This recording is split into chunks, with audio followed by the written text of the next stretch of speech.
এই হচ্ছে আজকে আমাদের ব্রেকফাস্ট। আর স্পেশাল ব্যাপার হচ্ছে টুইটির মধ্যে, এটা হচ্ছে আমাদের কফি, এটা হচ্ছে প্রান্তিকের কফি, এটা হচ্ছে টুইটির কফি। চলো, কেউ বলতে পারবে দুটো কফির মধ্যে ডিফারেন্স কি? বলতে পারবি তুই কি ডিফারেন্স? তোমার বেশি আছে, আবার কম আছে, আর আবারটা দুধালো, তোমারটা একটু তোরটা দুধালা। হ্যাঁ, দুধালা বানিয়েছে আর সাদা সাদা। আর আমাদেরটা কি দুধ ছাড়া? দুধ আলা কি দুধালা? কি দুধালাটা আবার কি কথা? কফি আছে। চলো ব্রেকফাস্ট করে নিই, ক্যারাটে ক্লাসে যাও, রেশুম টিশুম করে এসো।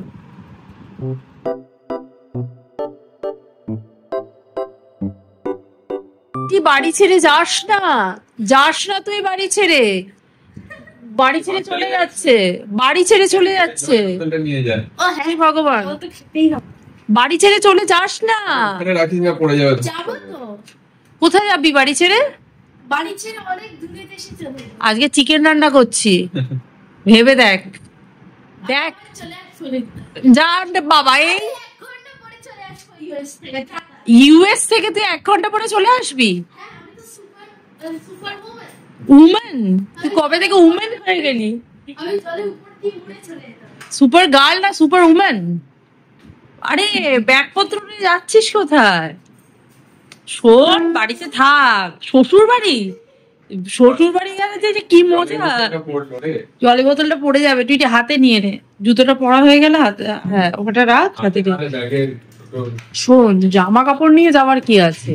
1 ঘন্টার জন্য যাচ্ছি, যাবার এত বোচকা বুচকি নিয়ে যাওয়ার কি আছে? জানো না, যুদ্ধ করতে হবে শ্বশুর বাড়িতে কি যুদ্ধ করতে হবে? এটা তোকে কে বললো? এটা তোকে কে বলেছে? হ্যাঁ হ্যাঁ, তোকে কে বলেছে শ্বশুর বাড়িতে গেলে যুদ্ধ করতে হয়? আমি সত্যি কথা বলছি, আজকে কমিতে আছে ফাইট। হ্যাঁ, এবার আমাদের যুদ্ধ করতে হবে সেখানে। হ্যাঁ, তো শ্বশুর বাড়ি গেলে যুদ্ধ করতে হয়, এটা তোকে কে বলেছে? হে ভগবান, তুই কি আমায় দেখেছিস যে আমি ঠাম্মার সাথে যুদ্ধ করছি? ব্যাগের ভেতর নাম লিখেছি, স্যার একটা এক্সচেঞ্জ করবে, দেখিস ওটা স্যারকে দেখাস। ঠিক আছে, যা, টাটা। আচ্ছা, গুড মর্নিং এভরিওয়ান। আজকে হচ্ছে সানডে, সকাল থেকে ভীষণ ক্লাউডি ওয়েদার, বৃষ্টি ওই ছিটেফোঁটা করে হচ্ছে আর বন্ধ হয়ে যাচ্ছে, ওই জন্য না ওয়েদারটা আরো বেশি গরম হয়ে যাচ্ছে। তবে হ্যাঁ, ওই বিভৎস গরম ব্যাপারটা নেই। টুইটি গেছে ক্যারাটে ক্লাসে, প্রান্তিক গেছে স্নানে, আর আমি এখন একটু ঘরদোরগুলোকে ঠিকঠাক করে নিচ্ছি। সানডে বলে কথা, কোনো ডাস্টিং করি না আমি সানডেতে একদম রিল্যাক্সে কাটাই বলতে পারো। তবে রিল্যাক্স না ঠিক হয় না, ওই নামেই রিল্যাক্সিং সানডে কথাটা। এমনি অত ডাস্টিং এর কাজ করি না, বাট যেগুলো করার দরকার, বেড ক্লিনিং, জামা কাপড়কে ওয়াশিং মেশিন থেকে বের করে মেলা, এগুলো তো করতেই হবে। আর তার সাথে থাকবে রান্না তো করতে হবে। আর আজকে আমি একটা চিকেনের দারুণ রেসিপি তোমাদের সাথে শেয়ার করব। আর টুইটি আজকে চিকেন খাবে, মানে সানডেতে চিকেন হলে টুইটির আর কিছু চাই না। আমি যে রেসিপিটা শেয়ার করছি এটা কিন্তু বোনলেস চিকেনও করা যায়, আবার উইথ বোনও করা যায়। আমি উইথ বোন চিকেনই করছি। এখানে আমি নিয়ে নিয়েছি চিকেন, আর এটাকে আগে একটু ম্যারিনেট করতে হবে। এখন যে চিকেন গুলোকে আমি ম্যারিনেট করে রেখেছিলাম 10 মিনিট হয়ে গেছে।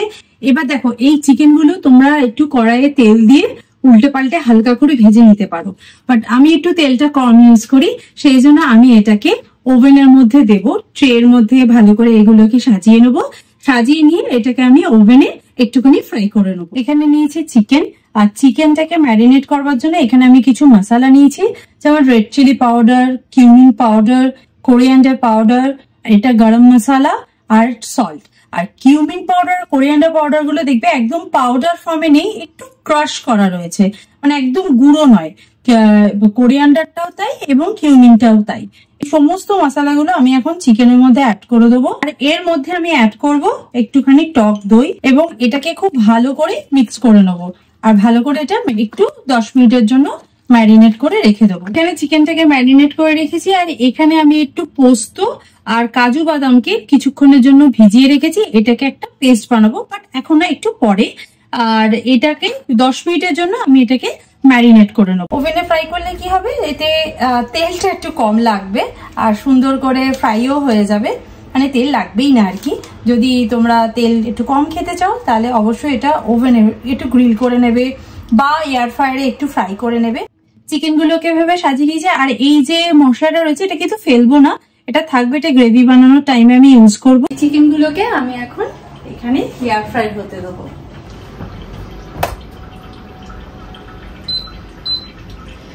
এয়ার ফ্রায়ার অপশনটাতে দেবো। এয়ার ফ্রায়ার অপশন মানে হচ্ছে 200 ডিগ্রি সেলসিয়াসে আমি 15 মিনিটসের জন্য এটাকে স্টার্ট করে দেবো। যতক্ষণ এটা গ্রিল হবে ততক্ষণ গ্রেভির জন্য যে ইনগ্রেডিয়েন্টস গুলো লাগবে সেগুলোকে রেডি করে নেবো, আর গ্রেভিটাও কিন্তু বানাতে শুরু করে দেবো। কড়াইটা গরম হয়ে গেছে এবং আমি খুব কম তেলেই রান্না করি, সেই জন্য দেখতেই পাচ্ছ আমি জাস্ট 2-4 ফোঁটা তেল দিলাম, খুবই সামান্য। আর যেহেতু এই রান্নাটার মধ্যে শুধু তেল নয়, একটুখানি বাটারও দিতে হবে, তো সেই জন্য আমি 1 চামচ মতো, এই যে 1 চামচও নয়, এইটুকু একটু বাটারও অ্যাড করে দিলাম। কড়াইতে তেলটা গরম হয়ে যাতে শুকনো লঙ্কা তেজপাতা ফোড়ন দিয়ে জিরে আর গোটা গরম মশলাটাকে আমি ফোড়ন দিয়ে নিলাম, আর তার মধ্যে একটুখানি পেঁয়াজ, কুচনো পেঁয়াজ আর টমেটোকে ফাইনলি চপ করে দিয়েছি, আর 2টো গ্রিন চিলি অ্যাড করেছি, ভালো করে ফ্রাই করে নিলাম। আর এর মধ্যে আমি এবার একটু জিঞ্জার পেস্ট অ্যাড করছি এবং ভালো করে নাড়াচাড়া করে নেবো যাতে জিঞ্জারের গন্ধটা চলে যায়। এরপর এর মধ্যে আমি জাস্ট জিরে গুঁড়ো, রেড চিলি পাউডার আর টার্মারিক পাউডার দিলাম, সামান্য সল্ট অ্যাড করেছি কারণ ম্যারিনেশনের সময় অলরেডি আমি সল্ট অ্যাড করেছিলাম। দিয়ে ভালো করে সবকিছুকে মিক্স করে নিয়ে ম্যারিনেশনে যে মশলাটা ছিল সেটা, একটুখানি 1 চামচ মতো টক দই আর কাজু বাদাম আর যে পপি সিডের পেস্টটা বানিয়েছিলাম সেটা আমি অ্যাড করে দিয়ে ভালো করে শুধু নাড়াচাড়া করব। এখন কিন্তু ওভেনের মানে আগুনের ইয়েটাকে একটু কমিয়ে রাখবো যাতে ফেটে না যায় দইটা। আর ওভেন থেকে দেখো চিকেনটাকে আমি গ্রিল করে নিয়েছি, চিকেন গুলোকে সুন্দরভাবে গ্রিল করে নিয়েছি। আর এখানেও কিন্তু এই গ্রেভিটা অলমোস্ট রেডি হয়ে গেছে একদম সুন্দরভাবে। আর দেখো কাজু বাদাম আর দেওয়াতে কত সুন্দর একটা রিচ ব্যাপারটা এসছে। তেল দেখেছো ওইটুকু দিয়েছি, খুব হেলদিও হলো ব্যাপারটা, আর একটা ভালো কিছু খাওয়াও গেল। এবার জাস্ট এই চিকেন পিসেস গুলোকে নিয়ে এই গ্রেভির মধ্যে অ্যাড করে দিতে হবে। গ্রেভিও রেডি হয়ে গেছে, চিকেন পিসেস গুলো অ্যাড করে দিয়েছি এবং সবকিছুকে খুব ভালো করে মিক্স করে নিয়ে একটুখানি আমি গরম জল অ্যাড করে দেবো একটু গ্রেভিটা বেশি করবার জন্য। ওর উপর কাসুরি মেথি দিয়ে জাস্ট একটু বয়েল হওয়ার জন্য রেখে দেবো ঢাকা দিয়ে। একদম ইয়ামি চিকেন কিন্তু একদম রেডি হয়ে যাবে। চিকেনের একটা ভালো রেসিপি করেছি, আর তার সাথে শুধু ভাত কি খেতে ভালো লাগে, মানে আমার নিজেরই ভালো লাগবে না, তো একটু ভালো কিছু বানাতে হবে। তো সেই জন্য আমি একটুখানি গাজর আর একটুখানি কড়াইশুঁটি নিয়ে নিয়েছি, এটা দিয়ে হালকা করে জাস্ট একটু হালকা করে আমি তেল দিয়ে জিরে দিয়ে আর ব্ল্যাক পেপার আর সল্ট দিয়ে একটু ফ্রাইড রাইস বানিয়ে নেবো। আর তার জন্য আমি ভাতটাকেও কিন্তু আগে রেডি করে নিয়েছি, বাসমতি চালের একদম সরু চালের ভাত রেডি করে নিয়েছি, এটা দিয়ে সুন্দরভাবে একটু ফ্রাইড রাইস বানিয়ে নেবো। প্যানের মধ্যে একটুখানি আমি ঘি দিয়েছি আর ওর মধ্যে গাজরগুলোকে একটু ফ্রাই করে নিলাম, আর ওর মধ্যে একে একে মশলাগুলোকে আমি অ্যাড করে দেবো।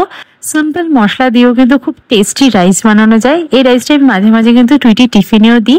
একটু জিরে ফোড়ন দিয়ে নিয়েছি, মানে জিরে অ্যাড করেছি, আর এর মধ্যে দিয়ে দিয়েছি ব্ল্যাক পেপার আর সল্ট, আর তার মধ্যে পিসটাকেও অ্যাড করে দিলাম। এখন ভালো করে নাড়াচাড়া করে এবার জাস্ট বানিয়ে রাখা ভাতটাকে আমি অ্যাড করে নিলাম।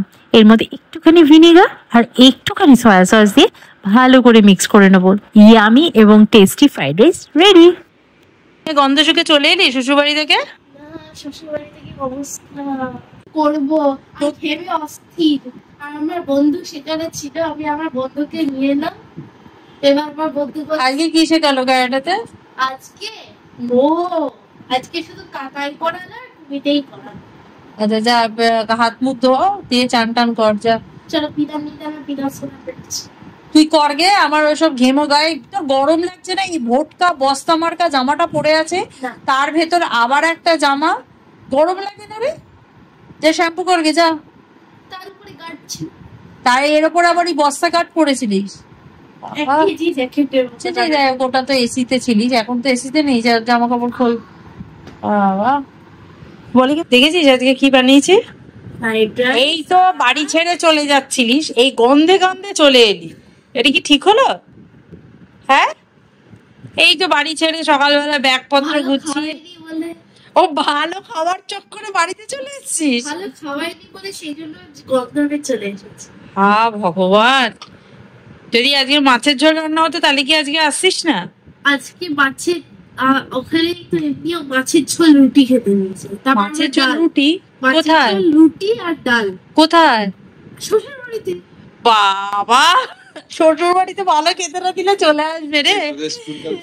চল, কিসের ছুটি কালকে? দেখ তো চিকেনটা কেমন খেতে হয়েছে। আমি চিকেন দেখতে টুইটি স্কুল ছুটি হলে আমি সব থেকে বেশি খুশি হই। ভোরবেলা ঘুম থেকে উঠতে হবে না আমাকে। আফটার লং টাইম আমরা একটু বেরোচ্ছি, মানে বেরোই তো রোজই, মানে কোনো কাজ ছাড়া উদ্দেশ্যহীন ভাবে বেরোচ্ছি। ভাবছি একটু কোথা থেকে ঘুরে আসি, কারণ 1 মাসের ওপর হয়ে গেছে আমরা কোথাও বেড়াতে যাই না, এবং দূরে তো কোথাও যাওয়ার এখন কোনো প্ল্যানই নেই, কারণ প্রান্তিকে যতদিন শরীর একদম ঠিক হচ্ছে। আজকে ভাবলাম একটুখানি সামনের মল থেকেই দরকার হলে ঘুরে আসি। আজকে সানডে আফটারনুন বলতে পারো, লাঞ্চ টাঞ্চ করে টোরে নিয়ে রেডি হয়ে বেজে প্রান্তিক নিচে চলে গেছে, আমি আর টুইটি যাচ্ছি এখন ঘুরছি।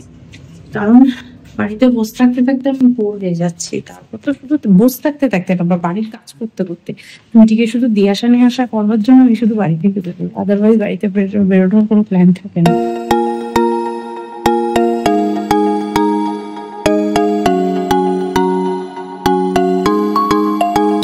আচ্ছা, ড্যাডিকে আমি চা খাইয়েছি, ড্যাডি আমায় কি খাওয়াবে? ড্যাডি আমায় কিছু খাওয়ালে না তো, আমি যে তোমাকে চা খাওয়ালাম। চা খাওয়ালাম, বললাম কেসির আছে রসগোল্লা। রসগোল্লা খাই না আমি, আমাদের স্কুলে হেড গার্লকে। আচ্ছা বুঝেছি, এই চাটা যে আমি খাওয়ালাম ভালো ছিল কিন্তু চাটা। এলাইচি, হ্যাঁ এই কাপটার মধ্যে গাছ লাগাবো। আমি যে কাপটা সেটা যদি ক্লাসে থাকে তাহলে কি করবো? বোবা টি খাবি? হ্যাঁ বোবা টি খাবে, কোনো ড্রিঙ্কস না, বোবা টি একেবারে। প্লিজ। সুগারের দলা খা, সুগারের দলা। আমি তো বললাম খাবো না। সুগারের দলা খা, পেট মোটা হয়ে যাবে। খা না, আমি খাবো না, তুই খা। তুমি তো ফোর্স করেছো। আমি না, আমি খাবো না, পড়ে যাবে, তুই খা। আমি খাবো না। পড়ে গেল। খেয়ে নাও, খেয়ে নাও।